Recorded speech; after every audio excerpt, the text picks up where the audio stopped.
Well, the U.S. president is about to force Congress to decide the fate of the Iran nuclear deal. The president has been highly critical of the Obama-era agreement, but rather than scrap it outright, U.S. officials say the president plans to decertify the deal sometime next week. Okay, so if that happens, Congress has 60 days to make a decision about all of this, which could include reimposing sanctions. We must not allow Iran to obtain nuclear weapons. The Iranian regime supports terrorism and exports violence, bloodshed, and chaos across the Middle East. That is why we must put an end to Iran's continued aggression and nuclear ambitions. Well, joining us now, political analyst Peter Mathews, professor of political science at Cyprus College. Peter, thanks for coming back.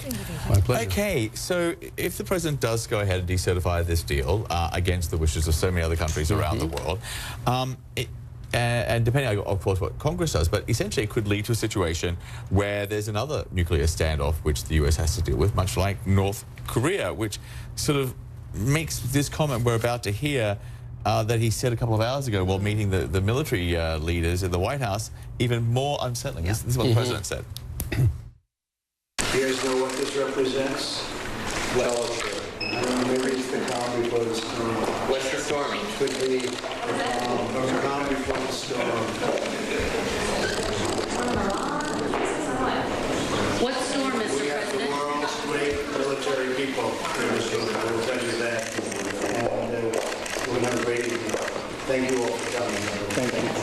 What storm, Mr. President? You'll find out. Okay, first of all, what's he talking about? Do we have any idea? And why do this? This just seems to be sort of rushing up the tensions and the anxiety to a degree which seems completely unnecessary. Great uncertainty. It brings up a lot of uncertainty. It's so cryptic, and this is the worst thing you can have in a situation that could turn into crisis.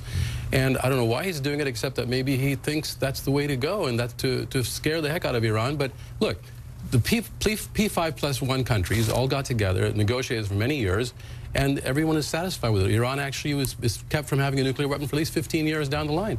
They gave up a lot of things, and we should just go with that agreement and use that as a model for North Korea instead. And to that point, in terms of North Korea, him decertifying the Iran nuclear deal and possibly imposing sanctions and the fallout from that certainly weakens any attempt to get North Korea to the table. I mean, their point would be, well, why bother negotiate? Why bother get a deal if you're going to just, you know, negate it down the line? They're looking very closely right now at the president and Iran, because they're saying if we don't hold our agreement with Iran, how can they even trust us to even hold on to an agreement they may reach with us? So it's very destabilizing all the way across. And there's something else here, and that is the NPT, the Nuclear Non-proliferation Treaty of 1970. It actually requires the 5 nuclear states that had nuclear weapons at the time to set a timetable and a plan for eventually dismantling under international safeguards. It's Article 6 of the NPT. So there should have been some movement in that direction. Otherwise, other countries are going to want to get the nuclear weapons to defend themselves in case they get regime change. That's what North Korea was concerned about over the years, you know, with Iraq and then Libya. What happened? Libya gave up its nuclear program. And the point is, this isn't a deal just between Iran, and you made this point, and the United States. This is, you know, the people. Multilateral, yes. And in a way, if the U.S. does pull out of this agreement, isn't it the United States which will be left isolated, not Iran? Absolutely. It could be perceived that we're breaking international law in a sense, because it's the United Nations auspices. The IAEA is inspecting Iran right now. It's agreed by the United Nations that it should go forward, and the U.S. will be the nation that's breaking out of the whole world cooperation. And the president has taken to say they're not living up to the spirit of the agreement. Even though they had living up to the law. Yes, exactly. So that's what he's now using as, I guess, the workaround to kind of justify this. But what is the fallout for the United States? I mean, we say they'd be isolated, but what is the real cost from that, internationally speaking? Well, it's going to put Congress on the block. They have to, in 6 months, certify whether to bring the sanctions back. Everything will start unraveling again. And this is a great instability with Iran in that situation, with North Korea also there, and the president's being very unpredictable, and that's the worst thing you can have in this crisis situation. The fallout will be tremendous for the United States and for the rest of the world especially, and that's why people are really concerned about he's not talking off the cuff like that. and cryptic, a cryptic statement. Very cryptic. It's classic Trump in a way, but as you say, it's very unsettling. It's the first time we've even had this kind of action or these words. Yeah. Well, the president's also looking at gun control in the wake of the massacre in Las Vegas. He's indicated a willingness, at the very least, to do something about these things called the bump stocks, the device which modifies semi-automatic weapons so they shoot like an automatic weapon. This is what the president said. We'll be looking into that over the next short period of time. We'll be looking into that over the next short period of time. Yeah, again, no details from the president as to what he actually plans to do, because there are some in Congress who are saying, the president needs to take a leadership role here if there is to be any meaningful gun reform to make its way through and make it into legislation. And it's such a small step. It's an important step to maybe ban the bump stocks completely. And yet it's a significant step because it's seen in that direction, and the NRA is concerned about that too. They're saying now, we'll see if we can work out some kind of regulation. They're being very, they want the agency to do that rather than Congress. So they're playing it very, very coy because they don't want to really have any real gun regulation. And the president is looking at his base once again.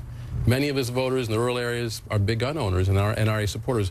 But this action, what happened in Las Vegas, folks, is just unbelievable for everyone. Some of the leading people who are for or against gun control, some of the stars in country music and all against gun control, they've changed their minds now and said, until what happened? A few, not a lot. A few have actually, but still. President Trump, before he became a politician, is known for being pro-gun control of some sort or order. He even has some lines on it in his book. He's been quoted.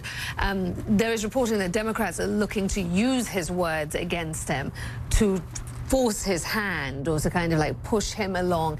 Is that a foolhardy strategy? I was thinking hope to force his hand, but exactly. Trump doesn't get forced by anyone. He just does what he wants to. The past is not going to shame him, so to speak, No, I don't think so. I'm not sure about the shame even working on anything like that.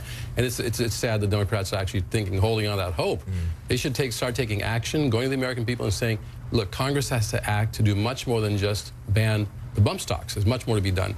Background checks, when people can buy guns at these shows so easily, those things have to be really changed. Yeah, the funny thing is the NRA is supporting regulation on bump stocks. They're also calling for Congress to allow open, the right to carry as yes, some kind that's of right. Open carry. Carry across state lines. Instead of a payoff, which is anyway. Let's move on to the president calling for an investigation into fake news.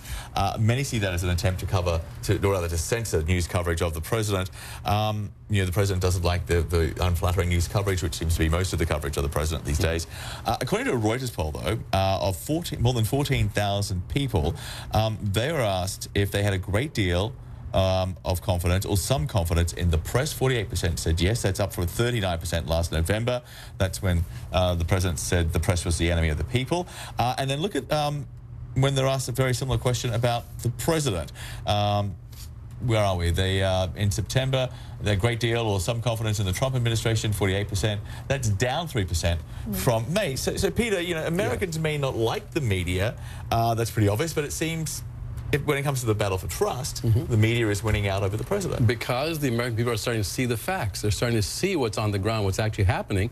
And I think Thomas Jefferson's statement that I know of no safer repository of power than the people themselves.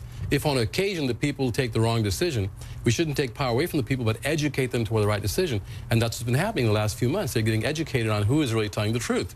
And they're coming to the right conclusions. That's what I see. But Trump doesn't care about, at least it would appear, that his messaging isn't for the general populace. It is, again, for the base. This messaging is purely for them. For his base, 35%. So the fact that his numbers are going down, so to speak, doesn't change his narrative. That's the only hope he has to even possibly win re-election, is that base comes out and they suppress the other voters from coming out. That's the only way he can win. It's very unlikely he's going to win again. The thing which we have this fake news allegation against me. The thing which is so disturbing about it is that it comes from a president who, according to the Washington Post fact-check blog, has said a misstatement, on average, almost five misstatements every day since he was inaugurated. I saw that report. It's absolutely true.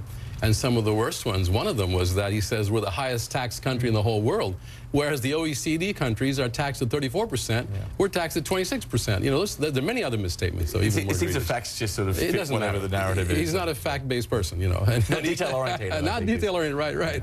Okay. Thank you. Thank you.